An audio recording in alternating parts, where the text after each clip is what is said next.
As we share our stories about where each of us was 20 years ago on September 11, there's also another question about where was God on 9/11?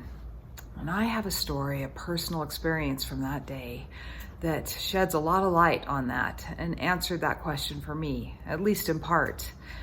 So the short version of the story is that I woke up on 9/11 so excited for that day because a dream of mine was coming true that day. But then I immediately heard of what was going on, glued myself to the TV, and just wept with the rest of the world at the evil and the suffering that we were witnessing. But then I remembered what was going on that day, this fulfillment of this dream.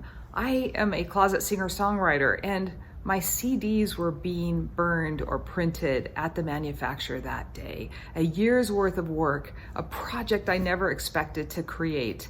Leaving my job at Nike to build out a bedroom recording studio and record these songs of my heart that turned into a project for children.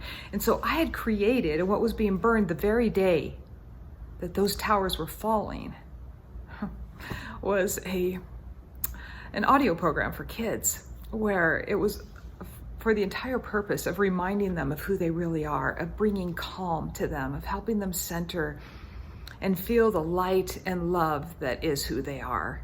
It was an album of deep breathing and stretching and guided visualizations, meditation, and lullaby songs to just bring hope and love and comfort and self-confidence and self-worth. So this unusual project made just for children who need an extra message of love, who doesn't, was being created that very day. And not just that it was being created that day, but that I picked up the phone and called disc makers and said, I don't know how we're going to do this, but you've got to print another 2,000 so we can get these to the families of who are being affected right now. I didn't know at that time that 3,000 people would lose their lives, and that how many homes that night would be missing someone. So it was just an incredible miracle, a serendipity beyond all odds that this would be the case. And then it was the work of how are we going to figure out a way to then get these paid for and get these to the children. And that all happened within that same time frame. It just happened like that, like miracles everywhere. Donors appeared and charities appeared and the distribution happened. Well, back to the question of where is God when hard things happen, especially these terrible, terrible things. Well, I found out, and I learned a very simple equation, at least from my experiences, of how miracles happen. And it's simply this. It's number one, we have a desire. And who doesn't have a desire to help? So we have this burning desire to help in some way. Each of us has something to give, some talent, some ability, some resource to give. So we have a burning desire, number one. Number two is we take some action.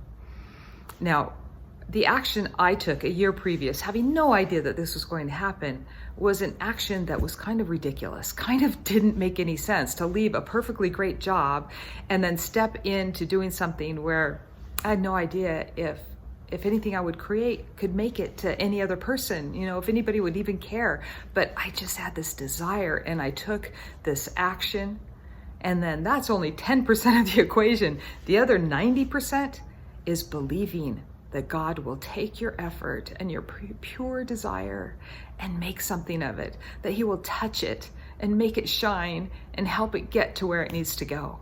Well, that's exactly what happened in this project. So I've decided to do it again.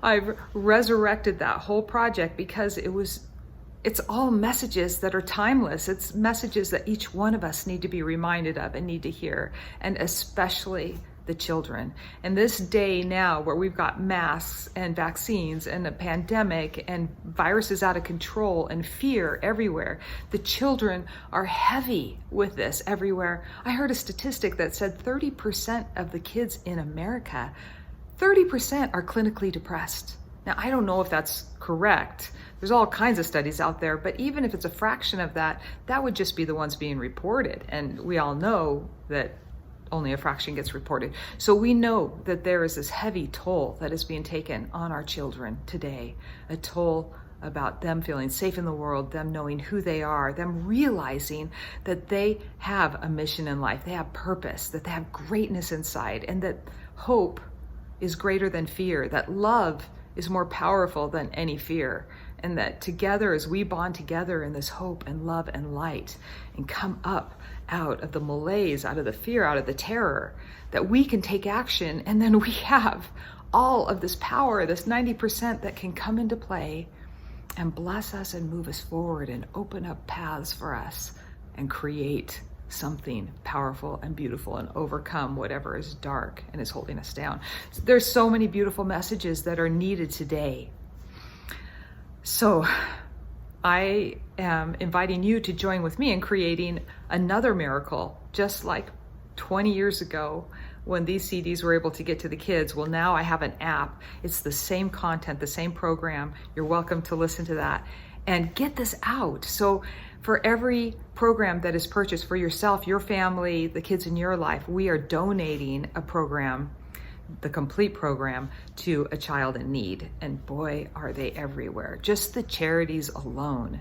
And one of my favorite is the Operation Underground, the rescue for these children that have been kidnapped and taken into horrible situations. And now they're being brought into safe houses and into families and into situations where they can heal. And that's exactly what this program, audio program, is. It's very simple. It's just messages of love and self-confidence and nurturing affirmations, along with these mindfulness exercises.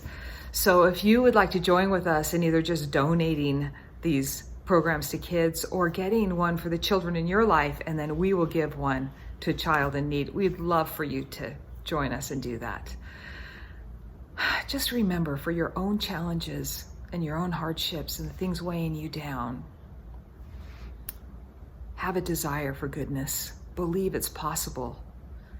Take some action and ask God, trust God to do the other 90%, and watch what miracles come into your life. I'm so glad you're here. I am Patti Sue, your friend.